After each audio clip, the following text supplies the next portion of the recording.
Hi guys, welcome back to another episode of the Kickoff Discussion Podcast. Nigeria grinded out an important 3 points, which is a must-win game against Lesotho. It was a brilliant game to be quite frank, and some people might say we struggled, but at the end of the day, we got the job done, which I think it is the most important thing. And that is not to take away the hard work from Lesotho because they worked extremely hard to fight back against Nigeria, which I think was really a good one from them.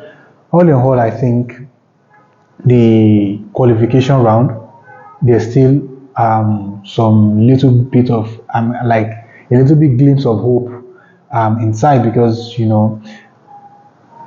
if we had been good from the onset in this qualification campaign, I think we would not be struggling at this final stage of this campaign. Now there's one game left to go, and if you look at the table now, it is Benin at the top of the table with 17 points, followed by South Africa and followed by Nigeria on 14 points and South Africa on 15 points.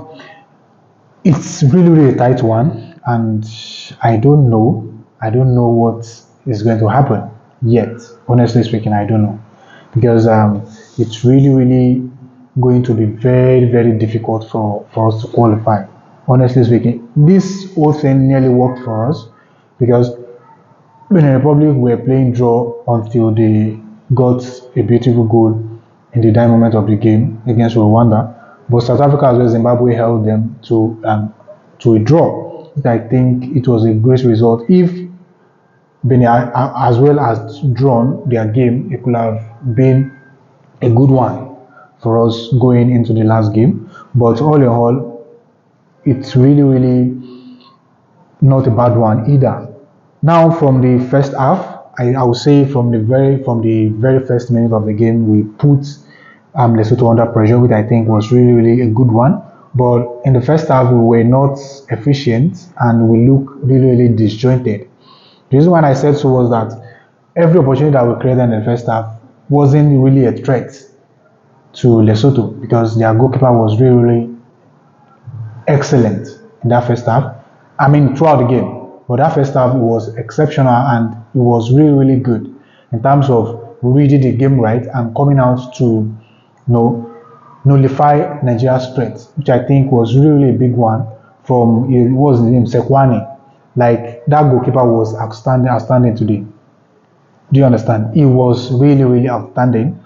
And looking at what he did today, I think if he wasn't in ball in the in between the sticks, I think maybe Nigeria would have won the game easily, honestly speaking. But his involvement in that game was really brilliant, and he makes sure like Nigeria doesn't get any breathing space at all.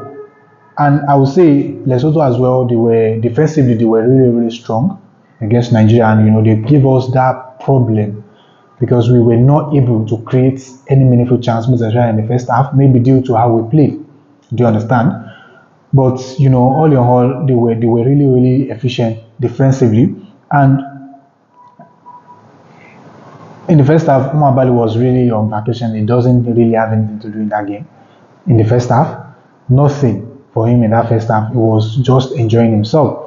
No, nothing. He wasn't even under any pressure. So it was Nigeria that is doing the playing. And in the second half, things started to change. How when we changed the way we play, we try as much as well to put the ball on the ground, and that led to that penalty that was considered to a handball.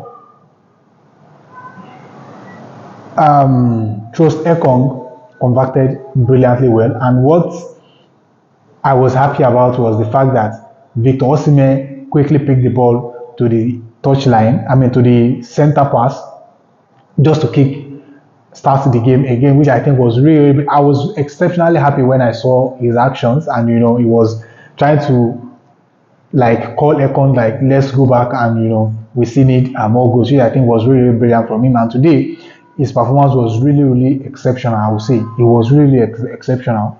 And again,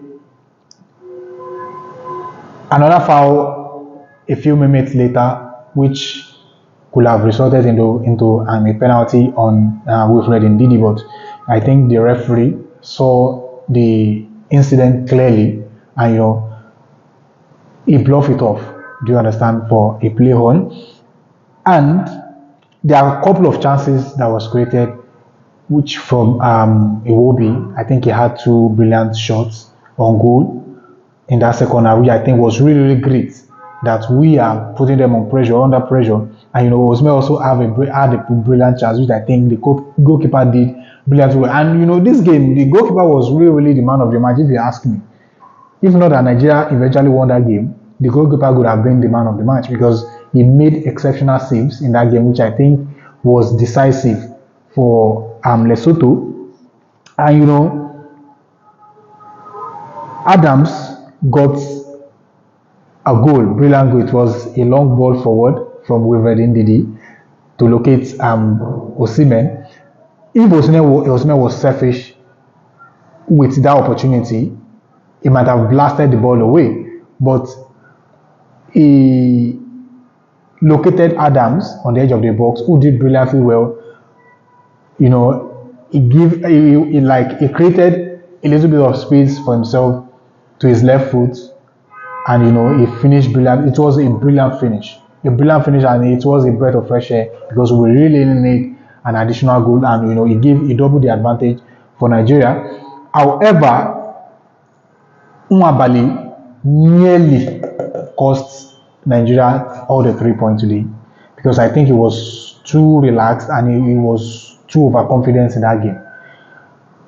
The first mistake was from a corner. If a goalkeeper is coming out, come out strong and punch the ball as far away as possible.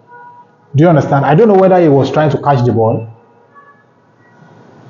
He touched the ball, but the ball fell into the path for a Lesotho player who made no mistake to put Lesotho back into the game with a brilliant goal.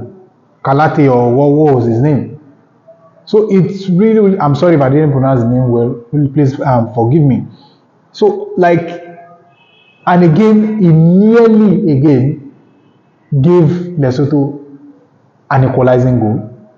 He was trying to communicate with Semi Ajayi towards the last moment of the game. He was trying to communicate with Semi Ajayi, but I don't know what happened between both of them, and they gave the ball away to Lesotho player. He nearly got that equalizing goal, which I think was really, really bad for Nwabali. Bad. It was really, really bad, and we were lucky. I would say we were lucky that they didn't get that equalizing goal, and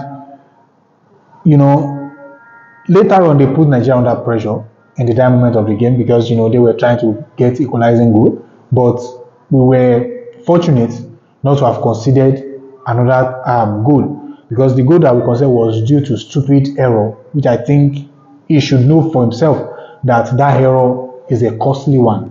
Do you understand what I'm saying?